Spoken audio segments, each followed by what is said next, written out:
Today, we are going to talk about how to become fluent in American English. You asked for this topic, and I think it's related to everything that I teach. Of course, I usually teach American pronunciation, but I definitely think that, being fluent increases your confidence, your performance, and your ability to communicate. And I think it's definitely related to what we discuss when we talk about American pronunciation, because both of them are essential for obtaining your goals or reaching your goals when it comes to speaking English clearly and confidently. Hi everyone, so I'm getting all these highs from New York and Chile, and I have a lot of people here. Hi, good to see you. So I'm so happy that we finally started, because I had all these tech issues right before we started. So I'm very excited about today's lesson. So as you can see, I prepared and I wrote down everything that I think and know about English fluency, how to become fluent in American English, in any language, but today we're going to specifically talk about American English. Now, here's the thing. This video is aimed for those of you who are not immersed in an English speaking society. So let's say you don't live in the US or UK or Australia, or you do live in those places, but you live in a community that is speaking your native tongue, and that therefore you don't have a lot of opportunities to actually practice English. Or it's aimed for those of you who do live in an English-speaking country, but they are lacking the confidence to speak and to practice on a daily basis. So maybe you guys would rather not speak, not talk to anyone. And of course, when you do that, there is no progress, and it's really, really hard to advance. Okay, so again, this is not a pronunciation class. This is how to become fluent in American English. And next week, we are going to talk about American intonation. So why is it so difficult to become fluent in American English? So first of all, it's because maybe because you don't have opportunities to speak. Maybe people around you don't speak English. And here's the thing. You have to understand that there is a huge difference between passive English and active English. The way we perceive English, the way we learn English, or, a lot of students tell me, look, I read English all the time, I watch movies with no subtitles. You know what? All of these things are not going to help you become fluent, because it's still passive English. What it does, it helps you understand English better. But I bet that all of you understand English a lot better than you speak. I bet that when you have to write an email or communicate via text, it's a lot easier for you than to speak out your thoughts and to do it clearly and fluently, right, without pausing or getting stuck. And then when you get stuck, it's like a snowball, because you start speaking, you get stuck, and then you start thinking, oh my God, I got stuck, what am I gonna do? And then obviously from there on, you go downhill, because the words are not available anymore. It's really hard to concentrate because you're thinking about, observing yourself and criticizing yourself. And when you're busy criticizing yourself, there is nothing creative happening up here, so you can't even create a new sentence. Okay, so it's all connected, and this is why pronunciation is connected, because when you mispronounce something or you're not clear, then obviously that affects your confidence as well, and that affects your fluency and flow. So understand that in order to improve, you have to change the way you approach English from consuming it passively to starting being a lot more active about it. And I'm going to give you the exact tactics and practices today. Okay, so understanding that, what we're going to do is we're going to talk about the tactics, the actual exercises that you need to do daily. I have, I think, 5 different exercises that you can do. And then we're going to talk about the strategy, how you approach your English training, or how you approach your achieving your goals. And the strategies that I'm going to give you, I've taken from equivalent high performance methods, techniques, and productivity methods. Okay, because I think it's pretty much the same, because you want to achieve something, so you have to follow something that actually works and make you better at what you do. Okay, so let's begin with tactics, the actual exercises and practices that you can do on a daily basis to turn your passive English into active, or your passive practice into active practice, and also help you improve, enhance your vocabulary and definitely your fluency. Okay? So first of all, you have to remember that listening is not enough. You have to be speaking it all the time. So if you don't have opportunities to speak, of course, speaking with native speakers is the best practice there is. But if you don't have this ability to practice with native speakers, to practice with non-native speakers, right? Just to practice speaking English. Remember that if you have partners, spouses, kids, parents, friends that want to practice their English as well, speak to them in English. It's not about their feedback, or it's not about someone correcting you. It's about the act of speaking out loud, of searching for the words. So let's say you're having a conversation with a friend and you get stuck and you search for the word, you're looking for it, maybe you can't find it in a given moment, but then later on you remember it. The next time you'll have to use it, whether it's a job interview or a conversation with someone more important, or even a conversation with yourself, the word is going to be available. So don't underestimate the importance of practicing even with non-native speakers. So of course, speaking as much as possible, right? Even with non-native speakers. When you don't have this ability, and again, we are talking here about consistent daily practice, then what you could do is, first of all, read out loud, okay? So take a paragraph.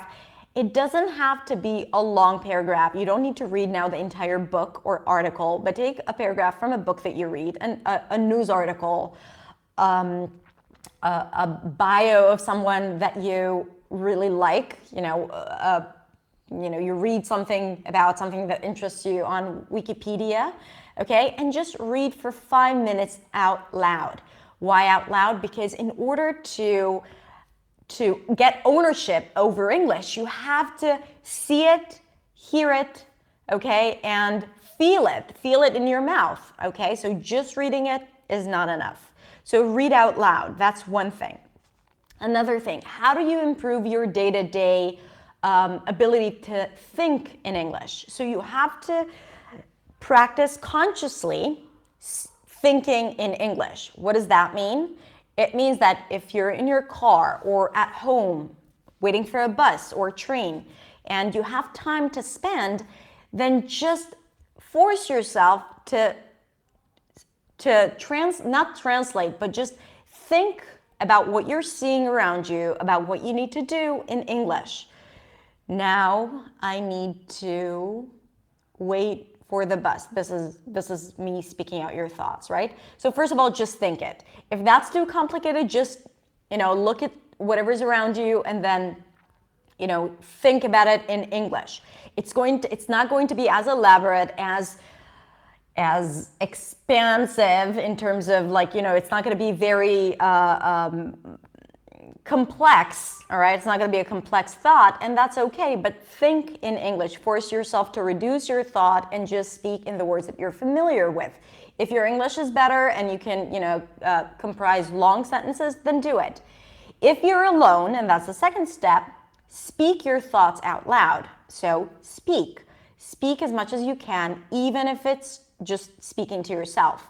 So for example, speak out your stream of consciousness.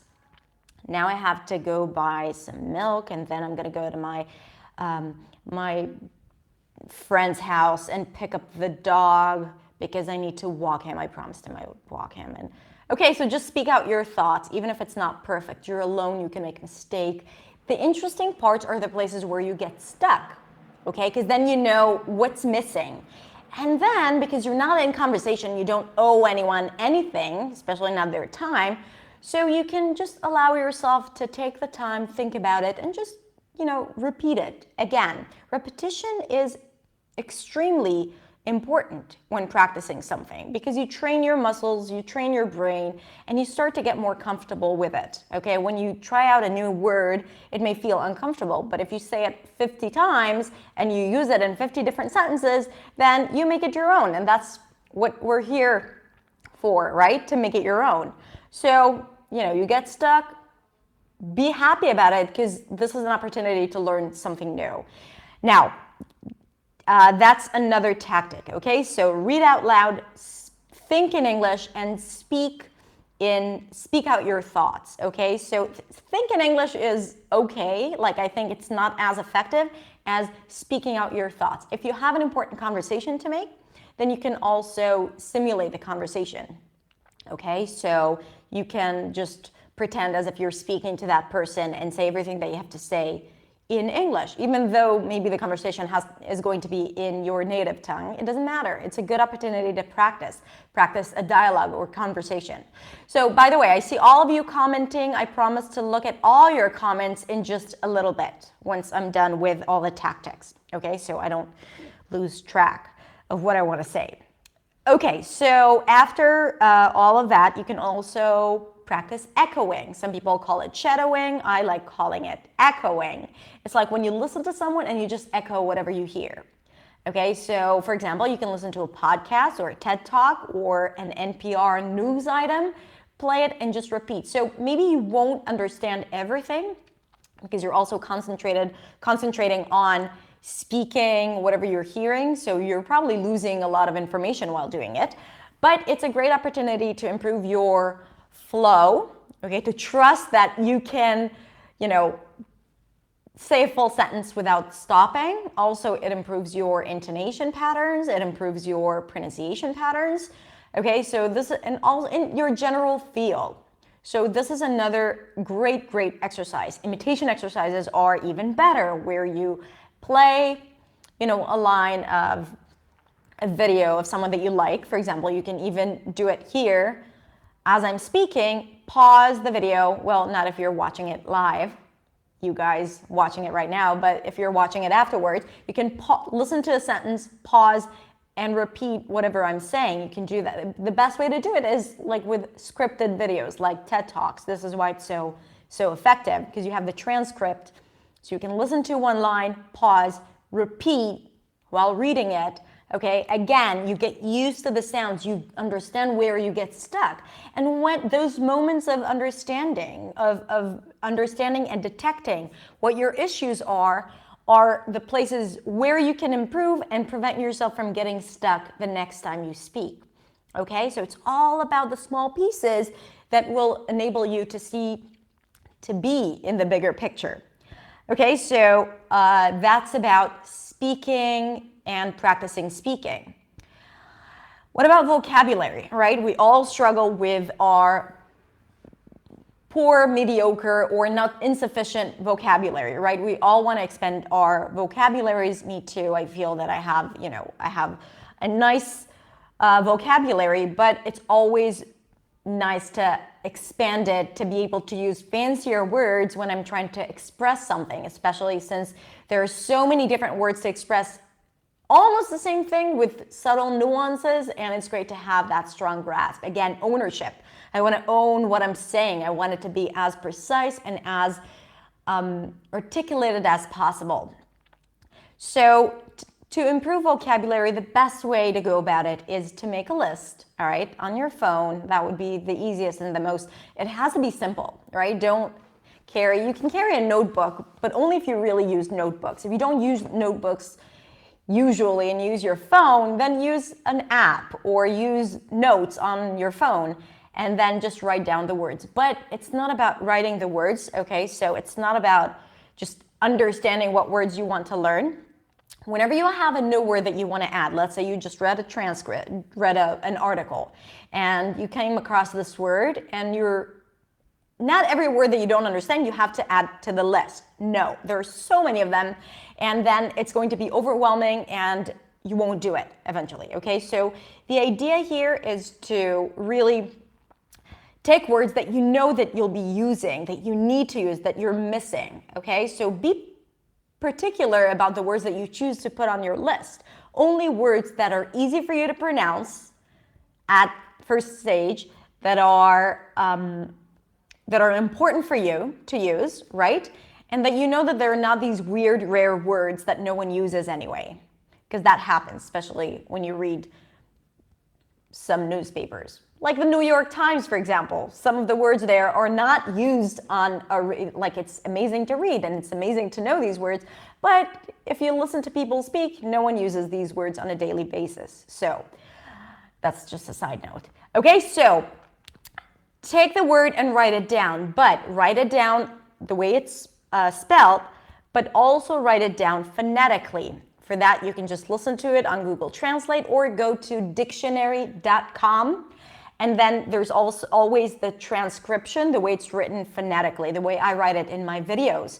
So it's really, really effective. So write it down the way it's supposed to sound. Okay, so it's not just about learning to read the word, it's about learning how to say it.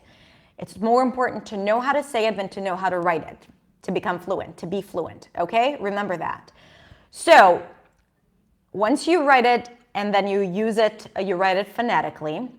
You want to say it a few hundred times. No, I'm kidding. But just say it like 10, 15 times to develop muscle memory so your mouth remembers it. But then you always, in order to remember it, you have to use it in context. Okay, you have to say it in a few sentences that you create, not sentences that you read in the dictionary. You take the word and you invent a sentence using the specific word. Not one sentence, at least 3.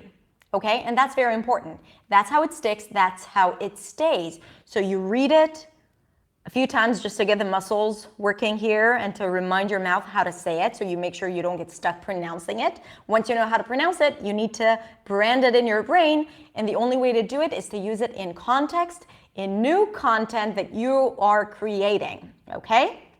So that's my way of learning new vocabulary. Also, don't try to memorize 100 words a week. I mean, you'll be able to do it, but you know, I don't know what's going to happen 3 months later. Are you really going to remember those 300 words or 100 words? I'm not sure. But if you decide to study a word a day, then you have 7 new words a week, about 30 words a month, and that's quite a lot. But it's not a lot if you think about it. But if it's actually 30 words that you're using and you're feeling confident to say, then it's a lot. It's a lot. Take small steps. A year from today, you know, you'll thank yourself for taking those small steps, because then it's sustainable. Also, and that's the last practice technique, you can always record yourself. Viewing your work, okay, think of athletes on the field, right? A football player or a soccer player playing. The way they learn is by observing their performance and then knowing what they need to improve and then trying it next time, correcting the mistakes that they did or improving whatever they were doing great, okay? So know your strengths and your weakness, your strengths and your weaknesses, okay? And the only way to do it is by recording yourself, because we never sound to ourselves in our brain the way we actually sound in real life. And the closest thing for that would be to just listen to yourself after speaking. So for example, after you think in English and then you speak to yourself, you can record yourself. And then when you record yourself, you can listen to it and then notice where you get stuck and then ask yourself, why did I get stuck here? Was I looking for a word here? And if you were, Google and search for that word and put it on your list. Okay, if you got stuck because you couldn't pronounce something, learn how to pronounce that word or that specific sound that is giving you a hard time. Okay, and as I said, sometimes the only way to do it is by listening to yourself, and recording yourself is a great way to do that, or making a video. Okay, so these were my tactics. And before we move on to strategies, let me see. Ooh, we have a lot of comments here. Let me see what questions we have. Now, guys, since I don't have all, like I can't, okay, this is the first time I watch you live. Okay, good. How to incorporate quality words in speech. Okay, maybe higher words that are a little more, that are not common words. So I think I just gave you that, the way to do it is, for example, if you have a word that you're using all the time, go to the dictionary or thesaurus and look for synonyms. Look for equivalent words. Okay, and then if you find a word that you like and see that it actually means the same thing or similar thing, then you can put it on your list and use it in the way I explained when you're practicing your vocabulary. How can I join your fluency course? I don't have one. I have an American accent training course, and it opens in April, but you'll hear about it when. Okay. There is no one to practice with. Okay, so I was talking about that. You have to create situations to practice, either speak, again, like, so if you don't have anyone and not even your friends or your non-native friends, then just, pretend like you have people around you and practice English. Read out loud and speak out your thoughts. I went to school now.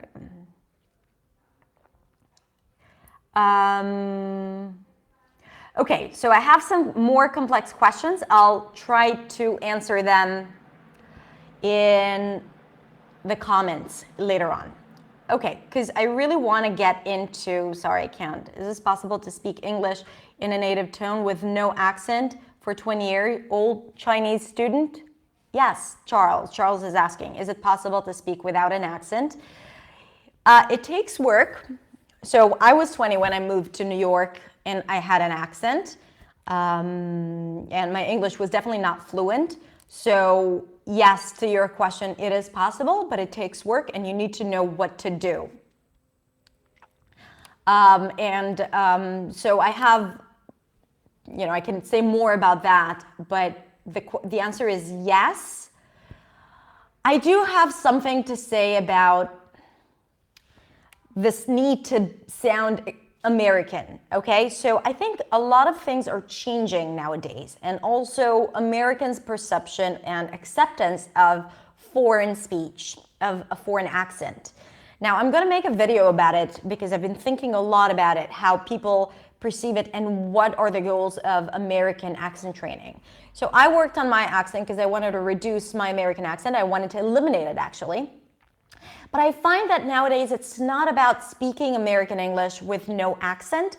It's really about mastering the essential features of American speech, the performance of English, right? And it's not about speaking without a foreign accent, but understanding a few elements that will help you be clear and confident and to communicate in a way that won't pose any barriers when you speak. I know it's a little vague what I'm saying, so I'm trying to clarify my thoughts around that, and I'm going to make a video and talk about it soon. But even when you're thinking of working on your accent and improving your accent, remind yourself that it's okay to have a foreign accent.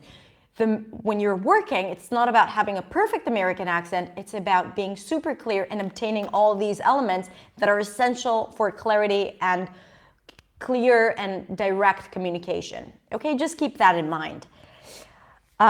Okay, let's talk about strategies. So when you are practicing your English, remember that it has to be consistent, okay? It has to be consistent. And it has to be sustainable. Consistent meaning every day, 10 minutes a day, 15 minutes a day, and sustainable. If it's 10 minutes a day, it will be sustainable. If you're saying, okay, now I'm gonna take whatever Hadar is saying or whatever all my other teachers are saying, and I'm going to practice an hour and a half every day. It's amazing. But I'm asking you, are you going to be able to keep it for a period of 3 months, 6 months? If that's the case, amazing. But I work with people who are very busy. Everyone's busy. Okay, we have a lot of things on our plate: life, family, work, other ambitions, and hobbies. So sometimes English is not at our top priority. And in order to really make a change, you have to make it sustainable, okay? So I would recommend 15 minutes a day and making it daily, okay? You can do it 6 times a week and take 1 day off, that's okay. Now, when you're doing that, I want you to think, before practicing, I want you to set yourself goals for that practice, all right, for that daily practice. Meaning, just like in productivity methods, think of the big three. The three main points or the three main goals that you want to reach from today's practice. So for example, learn a new word or use a new word in sentences. Be able to tell a story freely and confidently. And maybe the last thing would be, I don't know, to pronounce well words with R. Okay, so that's your goal from today's practice.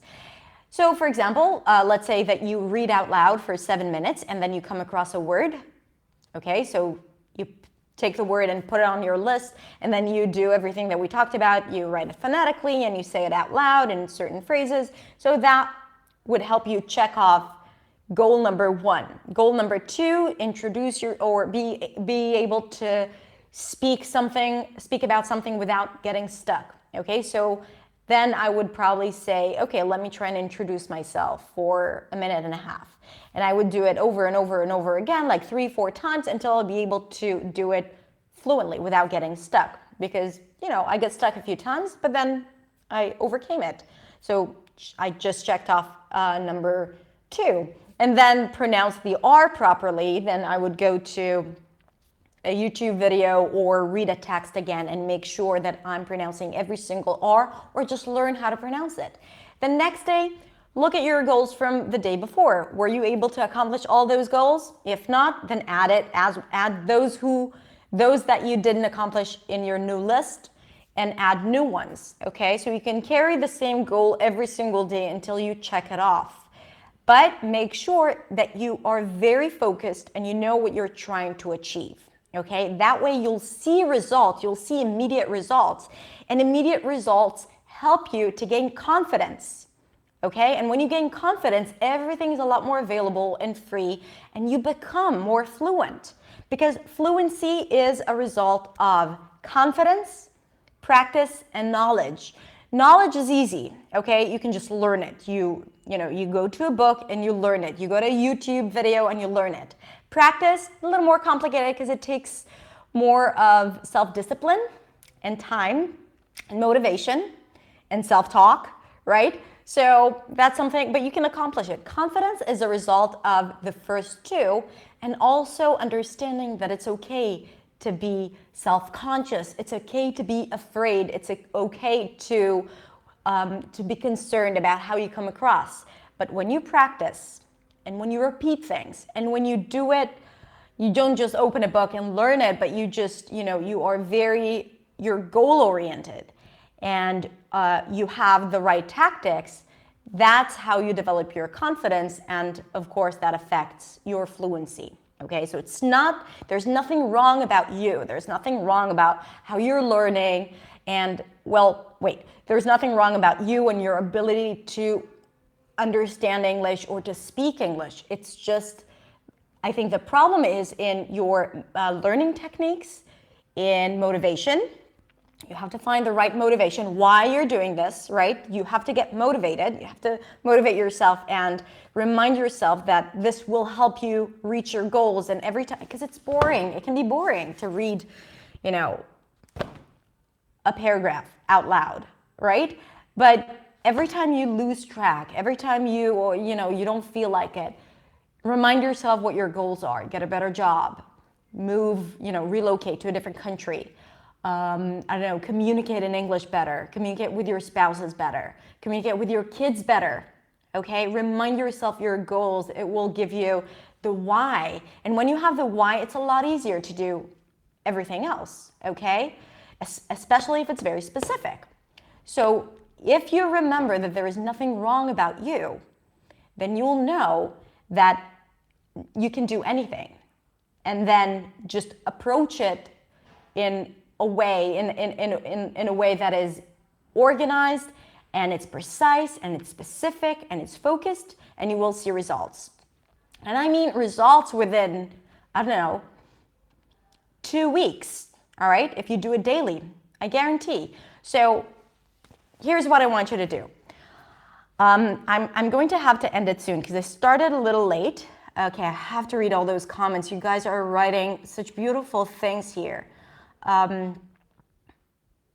Okay, so I'll read it afterwards and I'll comment later on your comments. I'll comment on your comments, but I have to wrap it up because I do have a lesson coming up in just a few minutes. So a real lesson here, back here in my studio. I have some students coming in. By the way, if you want to watch more of what I do and see my students and my videos in real life, you can follow me on Instagram at Accents Way by Hadar. I would love to see you there, and you can also ask me there all the questions that you have. If you haven't received a question here, then you can definitely jump over to Instagram and ask me anything you want. I'm super available. So to wrap it up, I just wanted to say that you remember that when you don't have that passive English is not efficient, not effective. You have to turn everything to active English. You have to understand that fluency is a result of confidence, practice, and knowledge. Okay, and these are three things that you can accomplish easily, knowing the right tactics and actually blocking out times to do it. Okay. Strategies, reading out loud, speaking out loud, recording yourself, echoing, and imitation exercises, and the strategies of practicing every day for 10-15 minutes a day. Make it sustainable, make it consistent, and it will be effective. And always think of your 3 goals that you want to achieve for every single practice. And remember that observing your work and learning from it and changing something small. It's about the small things. The small changes really matter, okay? So don't say to yourself, oh, I only learned 1 word today. But you learned 1 word, okay? And tomorrow you'll learn something else. That means that 3 months from today, you'll have 90 new things that you're actually using, right? You're actually using. And that's pretty amazing because it's not about the tomorrow. It's not about what happens tomorrow. Not when it comes to speaking fluently and not when it comes to improving your accent. It's about what happens a year from today. Remember that. And always remember your why. Okay, so in the comments below, please tell me what your practice techniques are, how you improved your English. If you have any other ideas that can help our community to improve their people's English, and if you feel that you have questions, that something's not clear, or if you are using these tactics and strategies and you're feeling the change, please share it with us here below, okay? Below this video, an online workshop, you'll see above there. So it's theaccentsway.com, and then you'll see online workshops, and then you can just you'll find a form there where you can write in your email, and you'll be the first to be notified when I launch the new round of the Accent Makeover course.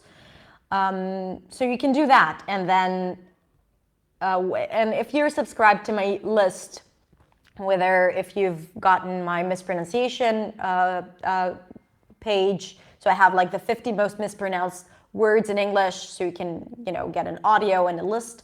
And I have an accent crash course, so I recommend you to go take it. Okay, so go to my website. It's right there. You'll see it. You can subscribe, and you'll get like a series of emails where I discuss different topics of American accent. And if you're subscribed to my list, you'll know when I'm launching my new course. Okay, so I think that's it. Thank you so much for watching. Thank you so much for participating. And I will see you next week. Well, tomorrow I'm going to upload a video about how to say bourgeois. So make sure that your bell is on so you get the notifications when I publish the video. And next week in the live lesson, we're going to talk about American intonation. That's it. Someone stop me. I can't stop this video. Bye.